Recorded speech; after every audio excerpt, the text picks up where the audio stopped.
กราบหนึ่งกราบสองกราบสาม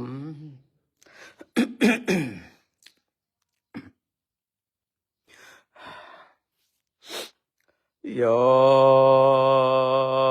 โสปะกวาอะระหังสัมมาสัมพุทโธสวากขาโตเยนะปะกวตาธัมโมสุปฏิปันโนยัสสะปะคะวะโตสาวกสังโฆ ตัมมะยังภะคะวันตังสัทธัมมังสัสสังฆังเอเมหิสการเยะทาระหังอโรปิเตยะปิโปอะจยามาสาธุโนพันเตภคะวะสุจิราปาริเนพุตโตเป ปัจฉิมาจนตานุกรรมปมานัสสาเอเมสการเรทุกตปันนาการะโพเตปฏิคันหาโตอัมหากังเท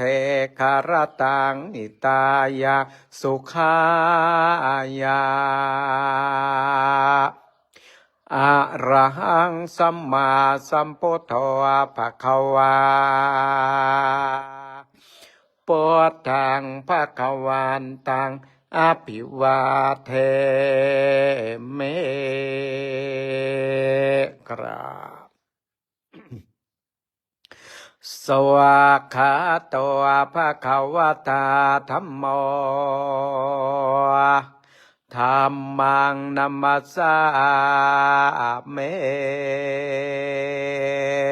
กราบสุปฏิปันโนภะคะวะโตสาวกสังโฆสังฆังนะมาเมกราบนะโมตัสสะภะคะวะโตอะระหะโตสัมมาสัมพุทธัสสะนะโมตัสสะภะคะวะโตอะระหะโตสัมมาสัมพุทธัสสะนะโมตัสสะภะคะวะโตอะระหะโตสัมมาสัมพุทธัสสะตังขอปนาภะคะวันตังเอวังกัลยาโนกิตติสัทโธปุกโตเอติปิโสภะคะวะอะระหังสัมมาสัมพุทโธเวทาจารณะสัมปันโนสุขโตอโรกเวโทอาโนตตโรปุริสธรรมสารติสัตตาเทวมโนสานังพุทโธภะคะวะติ หันธรรมยังพุทธาภิกขิเตงกโรมาเสโพธวารหันตวรตาติกุณาภิยุโตโสธาภิญาณกรุณาเยสมาคตโตโพเทสิโยทุจนะตังกัมมารังวัสโสโรวันธามหังตัมมรนังศิรสาทิเนนทางปุถโธโยสาปปาเนนังสรนังเขมามุตตมัง ปัทมานุสเตฐานังวันทาเมตังสิเรนะหังปุถทัสสะหัสสัมเมธาโสวาปุถโธเมสาเมเกสโรปุถโธโทคาสคาตาเจ้าวิธาตาใจตัสสะเมปุถทัสสะหังนิยาเทเมสริรันชีวิตันจิตังวันทันโตหังจาริสาเมพุทธัสเสวะสุโพธิตังนาทิเมสารนังอัญญังปุถโธเมสารนังวารัง เอเตนะสัจจวาเจนะวัฏทายังสาธุสัสสเนปุถทังเมวันธรรมาเนนายังปุญญังปัสสุตังอิทาสัพเพ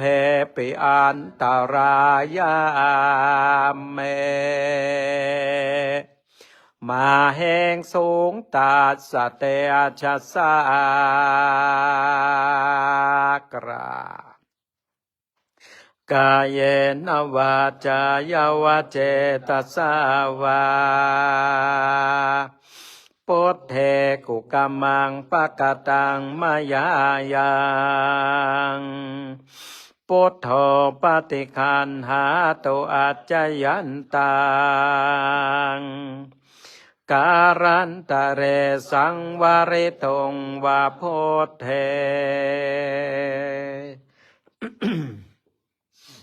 หันธรรมยังธรรมานุสตินยานจักโรมาเส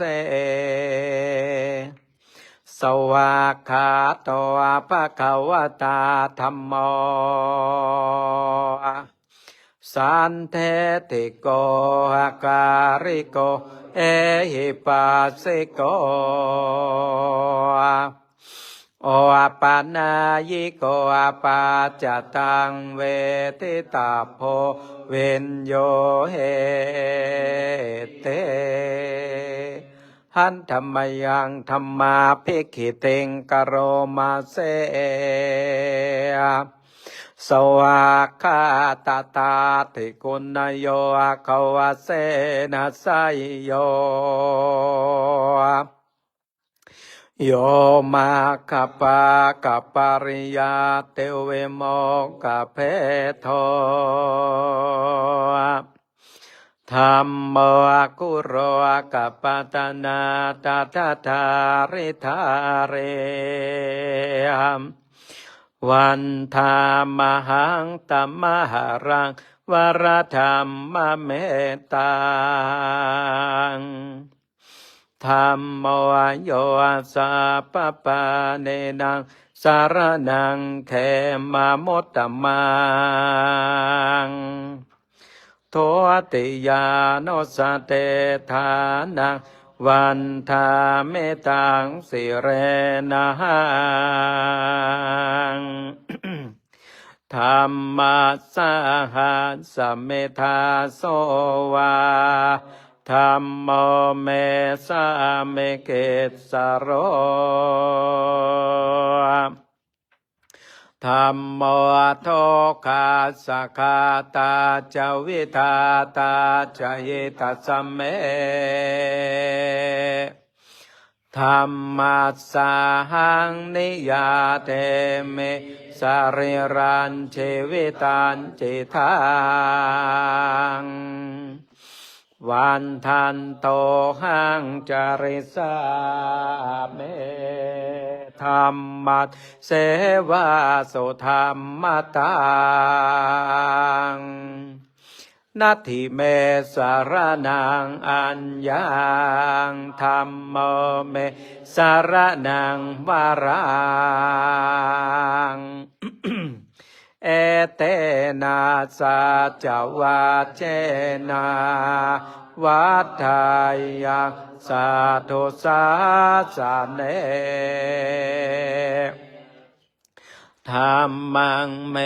วันธรรมาเนนายังปนยังปสุตังอิทาสัพเพปิอันตรายาเมมาแห่งสุตาสเตชัสสากรากายเยนวาจายาวาเจตัสสาวาธัมเมโกกัมมังปะกตังมายายังธัมโมปฏิกันหาโตอัจจยันตังการันตะเรสังวริตงวะธัมเมอัตถมยังสังขานุสตินยัญจักโรมาเสสุปฏิปันโนภะคะวะโตอาสาวกสังโฆโอจุปฏิปันโนภะคะวะโตสาวกสังโฆยายาปฏิปันโนภะคะวะโตสาวกสังโฆสามิติปฏิปันโนภะคะวะโตสาวกสังโฆยะเตทังจัตตาเรปุริสโยคะเนอัตถปุริสปุคาราเอสะภะคะวะโตอาสาวกสังโฆอาหุนายโยอาปาหุนายโยทักขินายโยอัญจเรกรณิโยอโนตารังโพยาเขตังโลกัสสาติอัตถมยังสังขาปิกิเตงกโรมาเสสัทธัมมะโชสุปฏิปะติคุณาภิโยโตโยธาปิโทอริยโปการสังคเสโทเสราธิธรรมปวาราสยกายจิตโตวันธามหังตัมมาริยานาคานาโสโสทังสังโฆโยสัพพปาเนนะสารนังเขมมตตมังตติยาโนสเตธานาวันธาเมตังสิเรนะหังสังฆาสหัสเมธาโสวาสังโฆเมสะเมเกสโรสังโฆโทคาสคาตาจวิทาตาจยิตัสเมสังฆัสสาหังนิยาเทเมสริรันชีวิตันจิทังวันทันโตหังจาริสาเมสังฆาโสปฏิปันนตังนาทิเมสารนังอัญญังสังโฆเมสารนังวารังเอเตนะสัจวาเจนะวัฏายังสาธุสาสะเนสังฆังเมวันธรรมาเนนายังปนยังปสุตังอิทา สัพเพปิอันตรายาเมมหาแห่งสูงตาสะเทชะสากราบกายเยนวาจายาวะเจตัสสาวาสังเขกุกัมมังปะกตังมายายังสังโฆปฏิคานหาตุอัจจยันตังการันตะเลสังวาริตงวัสสังเขหันธรรมยังอติตาปัจเจเวคณาปาทัญจาปนามาเสหันจะมายาปัจเจเวเคตาวายังเจวารังปะเรปุตังตังยาวะเทวะสิตัสสะปฏิฆาตายาโอนหาสะปฏิฆาตายาทางสัมมาคาสวะตาตาปัสสิสัพพสัมภัสสานะปฏิฆาตายายาวะเทวะเฮริโกปินาปฏิชาตนาทางอัญจมยาปัจจเวคิตาวาโยเป็นทาปาโตปาเรปุตโตโสเนวาทวายานามาทายนามันธานายานาวิโพสนายายาวะเทวะอิมาสกายาสาเตติยายาปานัยวิเหงโสปาราติยาพระมาจาริยาโนคายาเอ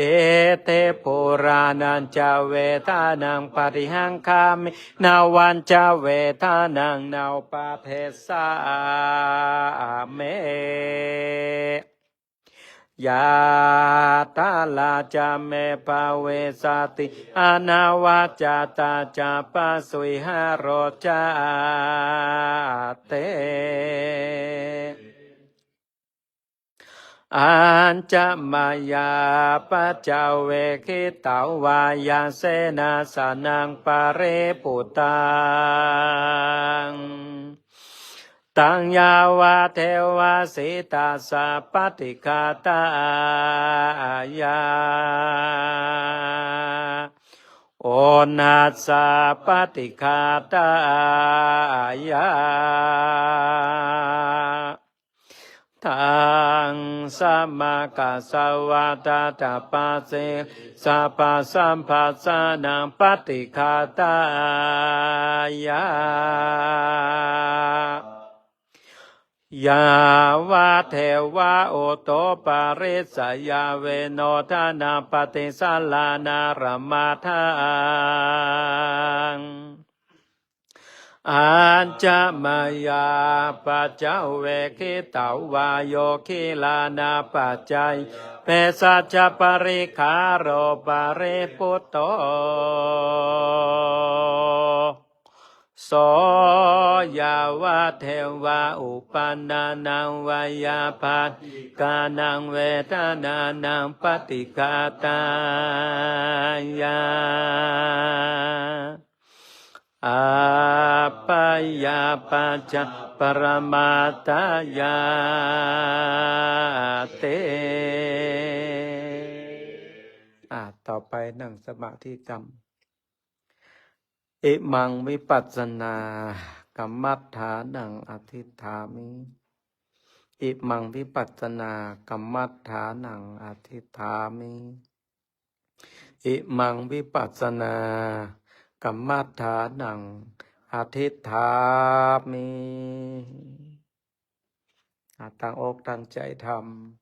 มือขวาทับมือซ้ายอกผายไหล่พึงนั่งตัวตรงตรงการทำสมาธิมีอานิสงส์แรงแป้ตึงผีแป้ตึงขนแป้ตึงตังบนแป้ตึงตังล่างศัตรูโมมานพูดผีปีศาจมนุษย์ก็ดีอมนุษย์ก็ดีที่มันจะคิดทำร้ายตัวเฮาโดยอานิสงส์ของการทำสมาธิมันก็จะไปทำลายสิ่งชั่วร้ายทั้งหลายทั้งปวงพร้อมกันนั้นการเจริญสมาธิก็จะจักจูงศรัทธาญาติโยมทั้งหลายนะได้มาอุปถัมภ์อุปถากสงเคราะห์อนุเคราะห์พระภิกษุสงฆ์องค์สามเณรทุกตนทุกองค์ได้อยู่ดีกินดีอยู่ดีมีสุขนะมีอมิสทานนะบริบูรณ์ด้วยทานนะวัดวาอารามใดพระเจ้าประสงค์ตรวจโยโกห้องเจริญทานศีลภาวนานะเจริญสมาธิปัญญาวัดนั่นก็จะมีศรัทธาญาติโยมมาสงเคราะห์อนุเคราะห์ช่วยเหลือบาวิตบาขาดด้วยปัจจัยสี่ทั้งหลายทั้งปวงเพราะฉะนั้นตั้งอกตั้งใจทำเน้อ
อิมังวิปัสสนากรรมัฏฐานังปัจจุทรามิ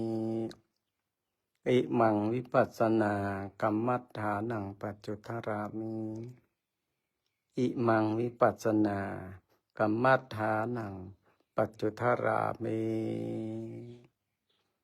ดาวเพเมตตา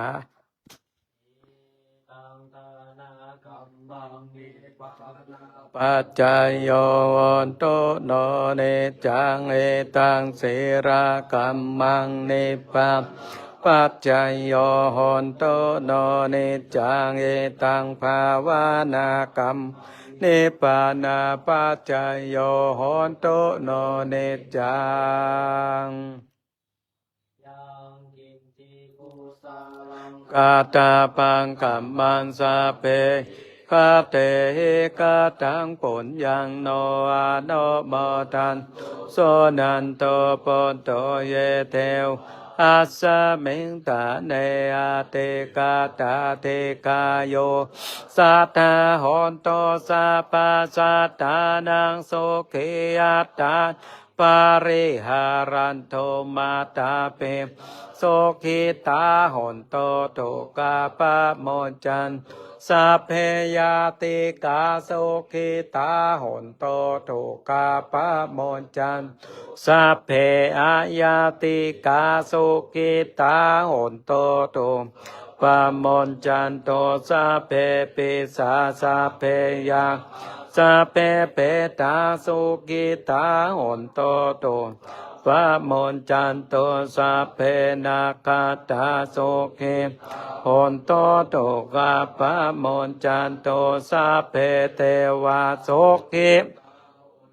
โตกาปะโมจันโตสัพเพ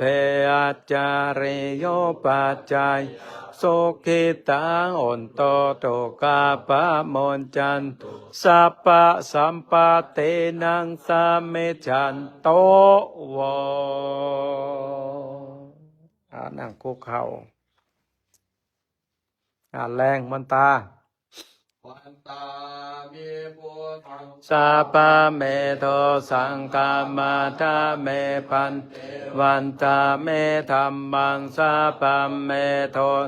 ขามาทาเมพันเตวันตาเมสังสัพพะเมโตสังฆามาทาเมพันวันตาเมกาโลโอปัจจายาจาริเยสัพพะเมโทขามาทาเมพันเตวันตาเมกัมมาทานสัพพะเมโทสังฆามาทาเมพันเตวันตาเมอาลาเมปาทาสีมาตาพะเมโทสังฆามาทาพันเทวันตาเมเจติยังสาสัพพะทาเนโสปะเตเตตาสาเรราธาโตมหาโรปังสากาลังสาธานาคาโลเทวาโลเกปัมมาโลเกจัมปุติเปรังกาติสาเลลาธาตุโยเกสาธาตุอาราหันตาธาตุโยเจติยังคันทากุจตุราสิติสาหาเสธรรมคัมสัพเพสัมปทาเจติยังอหังวันตาเมสัพพะโสกราบหนึ่งกราบสองกราบสามวันตาเมพันเตสัพพังอปาราทังกามาทาเมมายากตังปุญญาสาเมนาอนุโมติตาปัสสาเมนากตังไม่หังทาตาพังสาโตสา